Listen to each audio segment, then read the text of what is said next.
Dieu, quand tu sortis en avant de ton peuple, quand tu marchas dans le désert, la terre trembla. Les cieux même fondirent devant la face de Dieu. Alléluia. Au nom du Père et du Fils et du Saint-Esprit, Amen. le Seigneur soit avec vous. Et avec votre esprit. Aujourd'hui, c'est vraiment la fête de l'Ascension si nous comptons les 40 jours après la résurrection du Seigneur. Mais comme dans la plupart des pays, dans le monde entier, ce n'est pas un jour férié, alors l'Église préfère reporter cette fête au dimanche suivant, le dimanche qui s'en vient. Donc, nous fêterons l'Ascension, la solennité de l'Ascension, le dimanche prochain. Alors aujourd'hui, nous prenons la messe du jour, du jeudi de la 6e semaine de Pâques. Aujourd'hui, dans notre région, nous avons le funérail du sergent qui est décédé à Bourgette, qui a été malheureusement, à qui on a enlevé la vie malheureusement.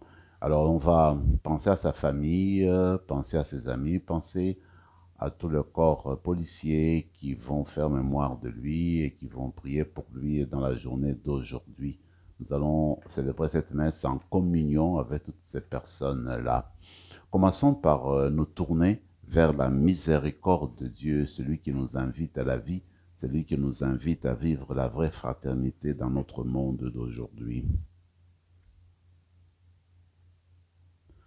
Prends pitié de nous, Seigneur. Nous avons péché contre toi. Montre-nous, Seigneur, ta miséricorde. Et donne-nous ton salut. Que Dieu Tout-Puissant nous fasse miséricorde, qu'il nous pardonne nos péchés et nous conduise à la vie éternelle. Amen. Seigneur, prends pitié. Seigneur, prends pitié. Ô Christ, prends pitié. Ô Christ, prends pitié. Seigneur, prends pitié. Seigneur, prends pitié. Prions le Seigneur. Seigneur Dieu, tu as donné à ton peuple de participer à ta rédemption. Accorde-nous de toujours te rendre grâce pour la résurrection du Seigneur, lui qui vit et règne avec toi dans l'unité du Saint-Esprit, Dieu, pour les siècles des siècles. Amen.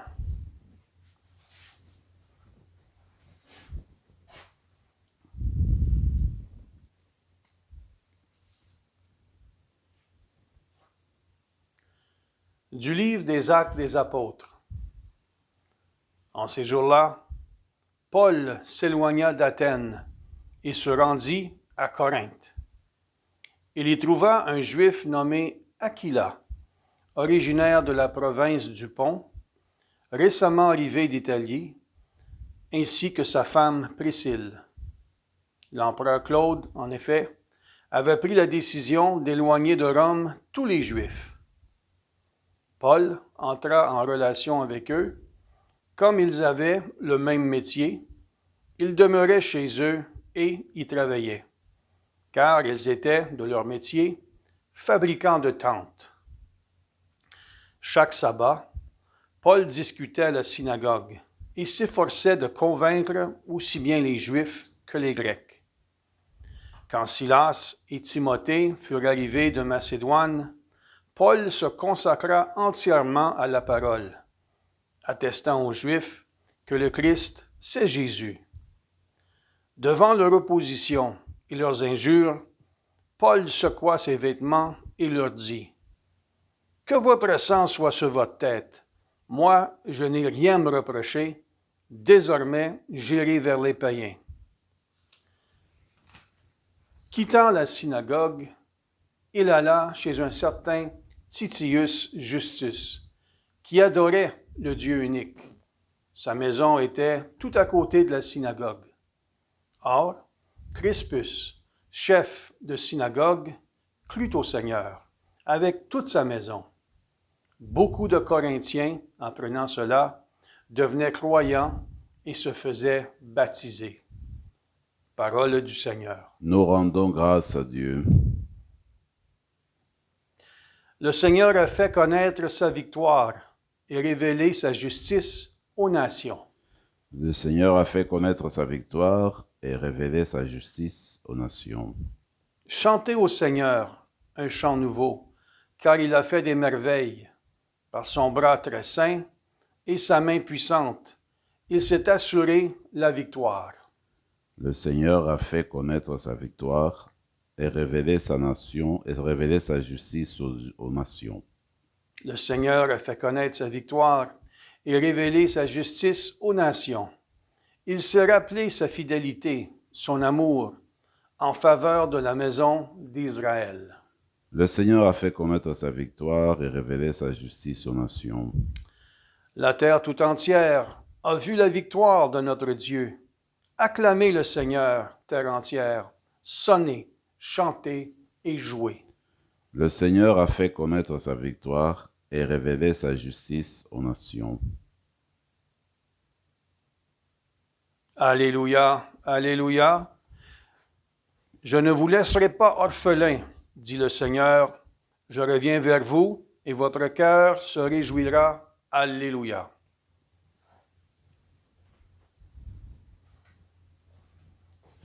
Le Seigneur soit avec vous. Et avec votre esprit. Évangile de Jésus-Christ selon saint Jean.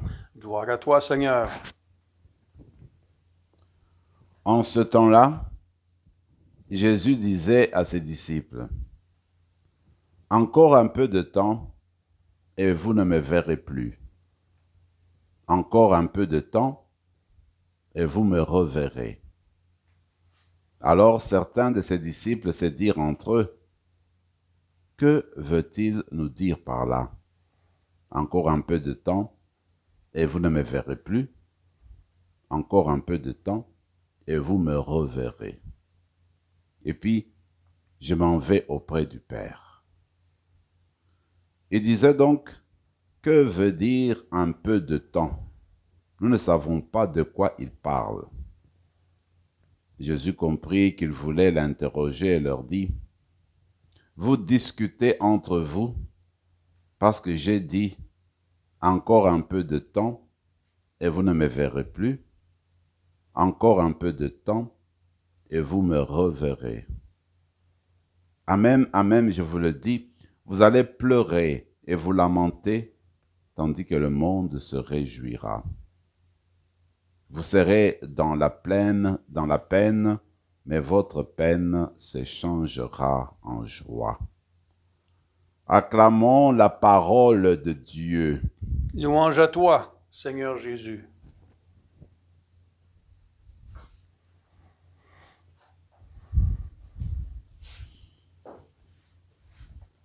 Eh bien, la section de le livre aux Actes des Apôtres prend de plus en plus, n'est-ce pas, son emphase, mais de plus en plus son emphase sur Paul. Et ça sera ainsi jusqu'à la fin. Et le voilà maintenant qui a quitté Athènes. On a entendu hier son évangélisation dans l'aéropage d'Athènes. Et voilà qu'il a quitté la ville d'Athènes pour rejoindre une autre ville qui existe encore aujourd'hui avec le même nom, la ville de Corinthe, en Grèce. Alors, qu'est-ce qui se passe? Moi, je trouve intéressant que Luc, qui a écrit le livre des Actes des Apôtres, prenne le temps de nous indiquer que Paul avait un métier. Cet homme-là était pharisien, on le sait, c'était un bon croyant, mais il devait vivre. Alors, ce qu'il faisait dans sa vie, une des choses, j'imagine, c'était fabriquer des tentes, puis les vendre. Donc, il était fabricant des tentes. Maintenant, l'autre chose, je crois, du point de vue historique, qu'il faut relever, alors il a rencontré, dans ses premiers jours, à Corinthe, un couple, Aquila et Priscille. C'est des Juifs. Et voilà qu'il habite chez eux. Ce couple-là faisait le même travail que lui, le même métier que lui, se sont mis ensemble. Est-ce qu'ils ont fait une petite coopération? Je n'en sais rien. Mais se sont mis ensemble pour mener à bien leur métier, leur travail. En même temps, Paul allait chaque samedi, dit le texte, à la synagogue pour annoncer la parole de Dieu. Et j'aime Luc qui revient encore sur l'essentiel. Il dit que Paul, quand il allait enseigner dans la synagogue, il rappelait aux Juifs, parce que ce sont les Juifs qui vont dans la synagogue, il rappelait aux Juifs que Jésus était bel et bien le Christ, c'est-à-dire le Messie, c'est-à-dire l'envoyé de Dieu, c'est-à-dire celui qu'on attendait depuis des siècles. Et c'était Jésus-Christ, c'est Dieu qui l'a envoyé. Voilà en fait le cœur de tout le message chrétien. Voilà en fait l'essentiel pour notre évangélisation, pour notre foi. C'est de rappeler et de le dire encore plus haut que notre foi chrétienne se base sur le Christ, que nous, là, nous sommes greffés sur lui, que notre vie n'a de sens que dans le Christ. C'est le Christ qui nous inspire en tout, celui qui nous montre le chemin, celui qui nous conduit vers le Père. Il n'y a rien qu'on peut faire, qu'on peut résoudre, qu'on peut, n'est-ce pas, imaginer dans notre foi sans le concours du Christ. Donc le Christ demeure au cœur de notre enseignement, au cœur de notre foi, au cœur de l'évangélisation. Alors, je trouve que Paul revient vraiment sur l'essentiel. Et là, discussion avec les Juifs parce qu'ils n'arrivent pas à accepter, ils n'arrivent pas à croire. Alors, Paul se dit, moi là, je vais me tourner vers le païen parce que je trouve une forte résistance chez vous. Vous n'arrivez pas à ouvrir vos portes au Christ, alors moi, je vais chez les païens. C'est important de souligner cela parce que on voit déjà se dessiner les débuts de l'église de Corinthe. L'église de Corinthe qui serait une église importante l'église importante au premier siècle. Pourquoi? Parce qu'il y aura deux épîtres qui vont naître de cette communauté-là. Paul va écrire deux belles épîtres importantes dans la foi, dans la pratique chrétienne et qui porteront des thèmes importants pour, n'est-ce pas, l'enseignement chrétien. Alors voilà comment se dessine petit à petit cette église. Et il est important de rappeler que Paul a été le fondateur d'un certain nombre d'églises dans l'Asie mineure, dont l'église de Corinthe. Alors aujourd'hui, nous allons louer le Seigneur pour cet homme-là qui a tant fait pour l'église naissante, pour cet homme-là qui a persécuté l'église, mais qui a vécu la conversion sous la force de l'Esprit et qui a commencé à parler de Jésus-Christ, on dirait, avec une foi qui va au-delà même de toute attente. Parce que lui, il était persécuteur, il n'a jamais vécu comme tel avec Jésus, il n'avait jamais entendu Jésus comme tel, comme les autres apôtres. Donc c'est extraordinaire de voir comment l'Esprit peut travailler et peut susciter, n'est-ce pas, des grands prédicateurs et des grands fondateurs d'Église.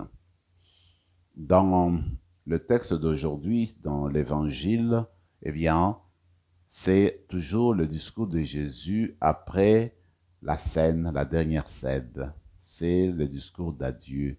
Alors aujourd'hui, on joue sur la parole du Seigneur qui donne deux dimensions de sa vie.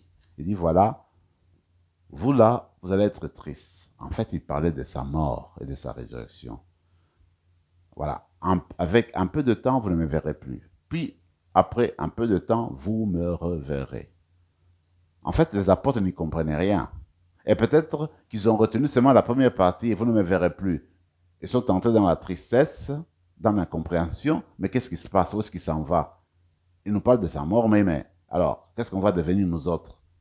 Personne ne fait attention à cette deuxième partie. Et encore un peu de temps, vous me reverrez. Mais c'est sûr, quand quelqu'un nous parle de son départ et puis nous parle de sa résurrection ou de son retour, c'est difficile, c'est sceptique, c'est difficile d'accepter cela. En tout cas, les apôtres avaient de la difficulté, on peut comprendre. Et alors, nous autres là, nous, c'est plusieurs siècles après cet échange entre Jésus et les disciples. Nous savons que Jésus, c'est vrai, il y a eu un temps qu'il a disparu, il y a eu la séparation à cause de sa mort, et que les apôtres sont entrés dans la tristesse, effectivement. Il y en a qui ont pleuré, effectivement, qui ont vécu dans le regret. Il y a eu des trahisons aussi, il y a tout ce qu'il y a eu. Mais il y a eu le retour du Christ. Et vous vous rappelez, dans les récits d'apparition du ressuscité, il est dit souvent que quand les apôtres ont reconnu Jésus ressuscité, alors leur cœur fut rempli de joie. Ils débordaient de joie parce qu'ils venaient de revoir le Seigneur, celui qui était parti, c'est lui qui était enlevé, c'est lui qui était séparé d'eux, voilà, qui revient vivant et leur apporte la bonne nouvelle et il mange avec eux. Donc, comme pour dire, dans notre vie à nous, nous rencontrons le ressuscité par la célébration de la messe, par la prédication, dans la prière, dans différents événements, dans le contact avec des personnes qui nous entourent. Alors, le ressuscité est toujours présent. Mais c'est vrai que dans notre vie, il y a une tension. Nous vivons la tristesse. Il peut y avoir la tristesse à cause de plusieurs choses autour de nous, dans la vie de tous les jours, qui peut provoquer, n'est-ce pas, le doute, l'hésitation, et puis l'isolement, la séparation. Mais il y a toujours une tension entre cette tristesse, cette séparation, avec la joie qui vient de l'Esprit Saint, avec la joie qui vient du ressuscité, avec la joie qui vient du Père. Alors, nous autres, là, comme chrétiens, nous sommes invités à garder fondamentalement cette joie de savoir que le Seigneur est toujours avec nous, nous accompagne toujours malgré tout. C'est pourquoi dans notre vie, il y a toujours cette tension de la tristesse vers la joie, n'est-ce pas, de la séparation vers la communion avec Dieu, continuellement. Alors, dans la célébration d'aujourd'hui, nous allons demander au Seigneur de nous donner une grâce spéciale, de nous éclairer par son esprit, qu'on puisse comprendre ses paroles dans l'Évangile, qu'on les saisisse davantage et surtout qu'on voit la façon de les appliquer dans notre vie, de les vivre aujourd'hui, pour que nous devenions nous-mêmes Évangile sous forme de vie concrète, sous forme de style de vie, et que nous exprimions la présence du Christ aujourd'hui. Continuons à prier tout en pensant encore une fois à la famille de notre frère policier qui a perdu sa vie à Bourgette. Et puis, avec tous ceux qui entourent, on va demander que le Seigneur, avec sa présence, sa bénédiction, qui nous rapproche davantage, qui transforme nos cœurs, renouvelle nos cœurs et qui fasse de nous des femmes nouvelles et des hommes nouveaux pour continuer à annoncer sa présence du ressuscité au cœur de nos vies. Amen. Amen.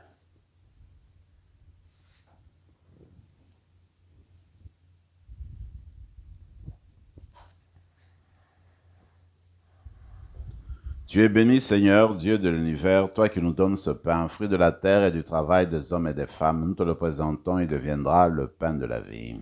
Béni soit Dieu, maintenant et toujours.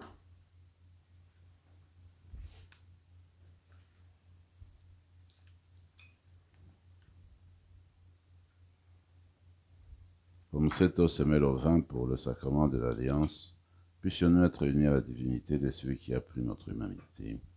Tu es béni, Seigneur, Dieu de l'univers, toi qui nous donnes ce vin, fruit de la vigne du travail des hommes et des femmes. Nous te le présentons, il deviendra le vin du royaume éternel. Béni soit Dieu, maintenant et toujours. Un de ce pauvre, nous te supplions, Seigneur, accueille-nous, que notre sacrifice en ce jour trouve grâce devant toi.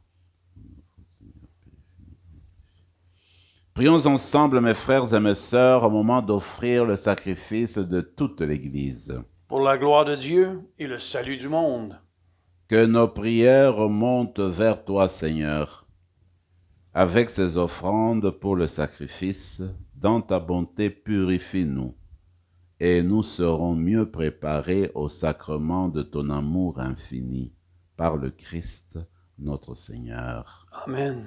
Le Seigneur soit avec vous. Et avec votre esprit, Élevons notre cœur. nous le tournons vers le Seigneur. Rendons grâce au Seigneur notre Dieu. Cela est juste et bon. Vraiment, il est juste et bon, pour ta gloire et notre salut, de te louer, Seigneur, en tout temps, mais plus encore de te glorifier en ce jour où le Christ, notre Pâque, a été immolé. Le monde ancien est